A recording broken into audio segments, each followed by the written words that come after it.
Okay, so I'm just going to start the webinar. Welcome everyone to our February Talis Aspire product update. My name is Juan Velosa Olgin, and I'll be your host today. I'm the marketing manager for Talis Aspire.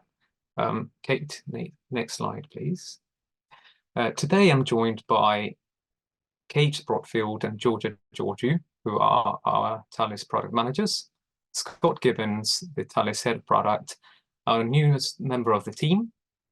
Lisa Stanville Winter, the new junior product manager, who will be meeting in just a couple of minutes.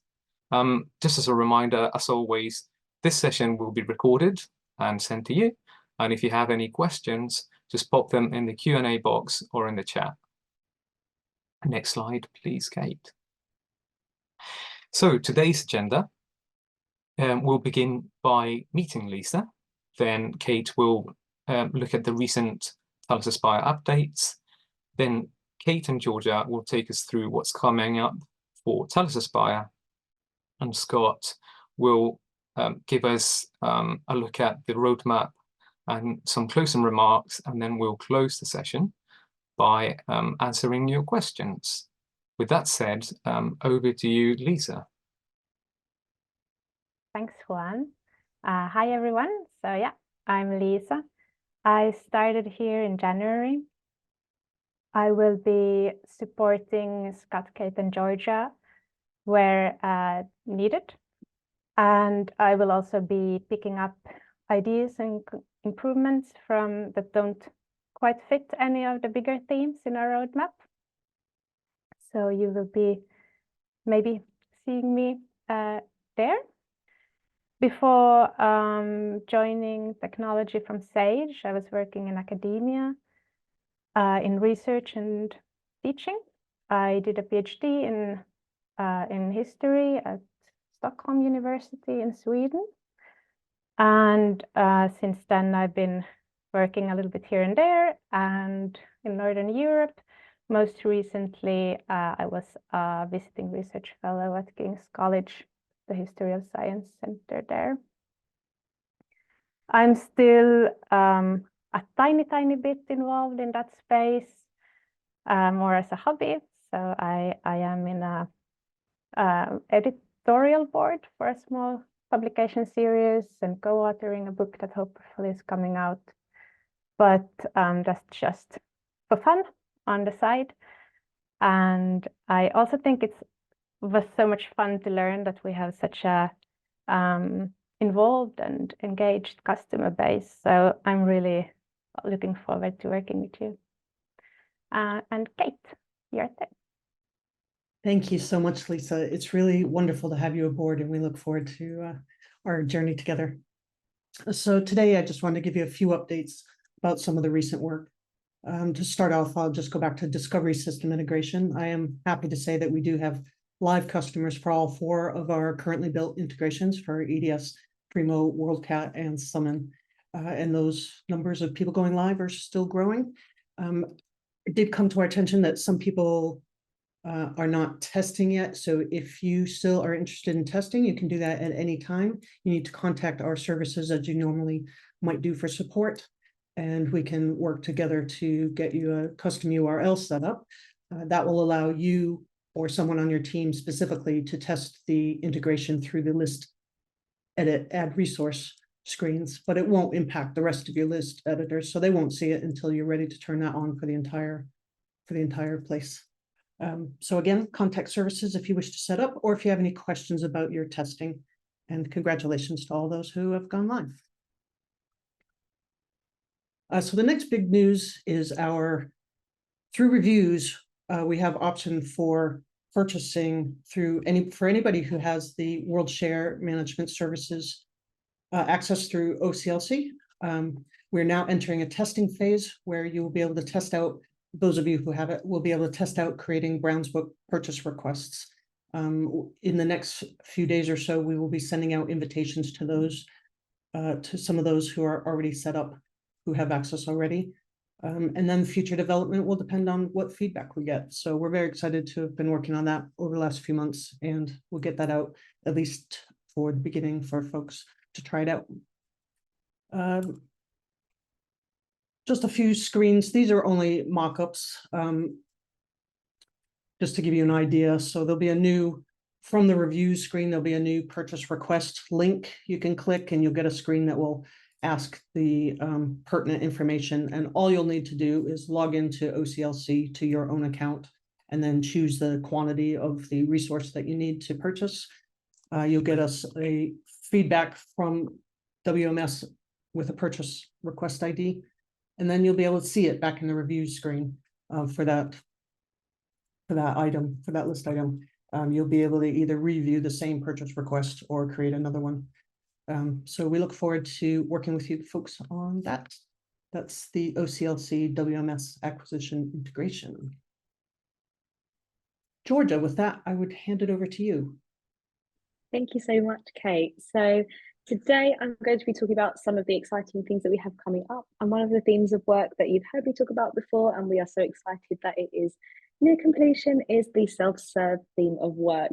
And for phase 1, you will be able to see settings coming to you, such as branding, language selection, and item importances. And I'll go into a bit more of what each one of those are in a moment to show you some screens. So what self-serve is, for any of you who aren't aware, it's being able to change certain settings yourself inside the Aspire website without having to raise a ticket to our support services. Now, obviously this is phase 1, so these are the 3 settings you'll be able to play around with first. And initially these will be available to our system administrators roles, people that have those roles and permissions. And then you'll be able to request via our services, for however you contact services, to request other roles to be able to have access to these settings as well. So the idea is that down the line, you have less need to raise a customer support ticket to make small changes you can make yourself in your own time. And this is also very exciting because as we build on this theme of work, we'll be bringing more and more settings to you. And we hope that phase 1 will be releasing at the end of Q1 for every institution. Next slide, please, Kate. So we're going to be talking about branding first. So some of you have seen this screen before because we've been talking about branding for a little while now. So what you'll have the opportunity to do is select and edit the branding in your chosen language. So whether that is English, Welsh, or Canadian English as well. So once you've selected your language, you'll be brought through to this branding page. I've cut it in half so that you can kind of really see what you'll be able to make edits for. So you'll be able to select things such as edit headers and footers, add images and logos and links to your logo, customize your header and footer links, customize the homepage labels, and also customize your colors specifically to your institution. So lots of customizable options there in branding. Next slide, please, Kate. With language selection, in the top of the selection bars, you'll see that there's a little globe that you can click on, and your library users are able to go on the website and select which language they would like to view Aspire in. In these settings, you'll be able to select which languages they can see. So right now we have the options of English, Welsh, and Canadian English. You can select which ones you'd like to appear in the drop-down, and then also select a default language as well for Aspire to show up in the first instance of logging in. Next page, please, Kate. And finally, item importances. So item importances you will find on your reading list items. You can select from the drop-down, and you'll have the opportunity to make quite a few different changes. So adding item importances, editing the ones that already exist, deleting item importances, and also being able to show which item importances are viewable and selectable to the users. So which ones show up in the drop-down. You can change the positioning of where an item importance sits on a list by, for example, dragging and dropping. If you have a look at one of the screens, you can see the drag and drop in action, and also using the up and down buttons, which you can tab with keyboard users. And also when you go to edit or add screens, and you can see on the bottom, you have those options to add a new or edit one that already exists. You can change the position via a drop down too. So there's lots of different ways that you can edit there. You can also set importances active or inactive, depending on what you want to show in the drop down, and also see how many associated items, how many lists this associated item is on. So you won't be able to delete any items that are already linked with lists, so you can go and manage those appropriately. These are the 3 settings that you'll be able to have access to. As I said before, it will be system administrators first, with the requests that you can put in for others to be able to have access to the settings area. But our team are working really, really hard behind the scenes to bring you some more settings and also make this a really, really great experience. So we really look forward to you being able to use this at the end of Q1 and giving us some great feedback. And with that, I will pass straight on to Kate. Thank you. For reviews and acquisitions. Thank you so much. We're really excited about the self-serve coming up because a lot of people have asked for that. So I just wanted to let you guys know. So we talked a few times over the last webinar or 2 that we've been looking at reviews and acquisitions behind the scenes. We originally were looking at some designs for redoing the whole system, but then we realized it was going to be a big effort and take a long time. So we changed direction in order to bring you guys more value sooner. I've been taking a look at all the different pain points in your workflows, how you use the systems differently, how you use them the same, and looking at commonalities between pain points, and also reviewing some of your ideas. And I've been putting those together. And as OCLC acquisition comes to a close, I'm happily going to be bringing these ideas through our internal team, cross-functional team, so we can begin to look at the different pain points that you've had and come up with some of the best solutions looking across the ideas that you've submitted. So I'll begin doing that as early as this afternoon, actually. So I'm quite excited about that. And the next time we meet, I'll have more to report for you on that, as will Juan. So keep a lookout for the marketing newsletters and collateral that comes out from Juan as well. We're just generally going to be looking at benefits, ways to improve your workflow, things such as reducing the need for multiple screens, clarifying the purpose of reviews, and various ways to save time through reducing your efforts and repetitive tasks. So I'm very much looking forward to actually diving into that in more depth, as I'm sure all of you have been patiently waiting. So with that, I would like to pass it over to Scott to talk about roadmap and what's coming up. Thanks, Kate. Thanks, everyone. So we're just looking to flesh out the roadmap for July to December. So the work you've seen, Kate and Georgia, is going to go on to June. We're currently looking at a number of themes for consideration, and those include improving the bookmarking process, adding tags. A lot of people asked about tagging, so that could take a number of different ways of working. Improving further on the self-serve functionality that Georgia's starting working on, that will be released to you in the next month or so. And further improvements to reviews once obviously the work that Kate and the team are working on is being released and you can see what's there. All those themes that we're thinking about and others have all come from customers. So these include the feedback at our Insight event, they include notes from other members of the TFS team, meeting customers. So if you've met with David Renfrey or one of our sales team, all those notes get put back onto our system so we can see them. Also our own discovery meetings. So you may have had meetings with myself, Georgia, and Kate over the last year. And we always make notes of the things that you mention at those meetings. And of course, there is also the ideas log. So the next slide, please. So the ideas log, ideas portal, that's the URL for this portal. We've had quite a few questions about how we deal with ideas in this portal. So the ideas come in, and every week the product team as a whole sit down and we go through each idea that's new. We also go through any other ideas that we'd put to one side, maybe for a developer to look at or to get some feedback from our team. We try to do that weekly, otherwise these things do build up. Sometimes we only get one to look at, sometimes we get a dozen or more to look at, depending on how busy people are. What we do with those ideas, we either assign them to a theme in the product roadmap. So those things I was talking about earlier, things like self-serve that Georgia's been working on, are things like the reviews, or some of the other themes like bookmarking. We've got quite a few ideas that go in there. That means when we get onto that theme at that period of time, we will look at all those ideas in more detail, and see how they can be included in the change that we're doing. If they don't fit a theme particularly, they get assigned to the continuous improvement task. We have a number of tickets that are in continuous improvement, and those are things that don't really fit into a theme. So a good example is on the screen when you're editing as a lecturer, as you scroll down, the publish button disappears off the top of the screen. Everyone would like that. We've had so many questions for that to scroll with it. That's continuous improvement, and we'll try and do that at the right time of year. So that's another consideration with continuous improvement, doing things when it's not going to disrupt your workflow, when it's not going to make a big change to any guides that you have out there.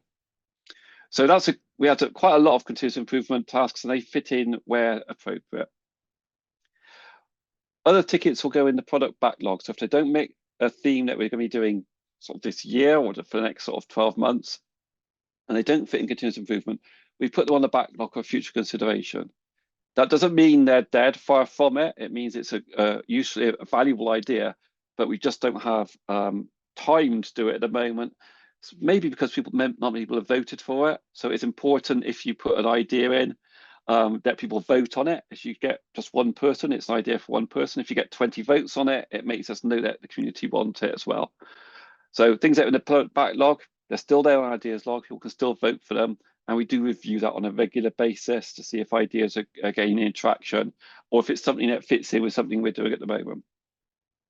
And the other thing is we feedback on ideas. So if you've put an idea in the ideas log, you should have had feedback from any of us, just so you can let you know what we're doing with the idea, and so you can see progress and status. And then when we release features that have come to us ideas, we try and clear those down and make sure that you get the feedback that this idea is now being released. So that's about the ideas portal. Please carry on using it. It is very useful to make sure we get the right features that you want. And that's all in our webinar today. Kate, do you want to advance? If people have got any questions, please don't hesitate to pop a message in the webinar chat or the Q&A.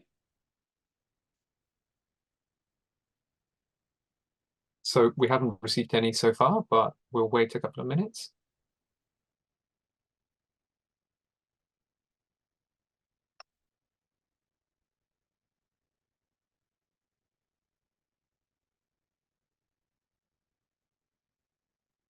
If you do think of questions after the meeting, you can always email support, the Talis customer support, and they'll forward them on to us or answer them for you. We just received one, Scott. Oh, yeah, So, see that? Yeah. Would you like me to read it out? Or? Yeah, go ahead. Yeah, sure. On the topic of importances, when will the option to set these to mandatory be rolling out? So that's in Kate's reviews process. Do you want to speak to that, Kate? Yeah, I'd be happy to. Hi, Emily. Hi, everybody. So within the reviews work that I'm going through, that I'm starting this afternoon with the team, we're looking at the different themes, and within that, the importances and providing the ability for a tenancy to set them as mandatory, along with the considerations of don't make the librarian have to set every single one, and what do we do at rollover if we unpublish? We will be addressing those between now and June as well. Yeah, the theme of work that Kate's doing should be finished by June. So sometimes between now and June, and obviously as we get closer to the importance, to its mandatory importances, we'll let people know and keep people updated. Thank you, Sarla. Thank you, Sarla. Any other questions?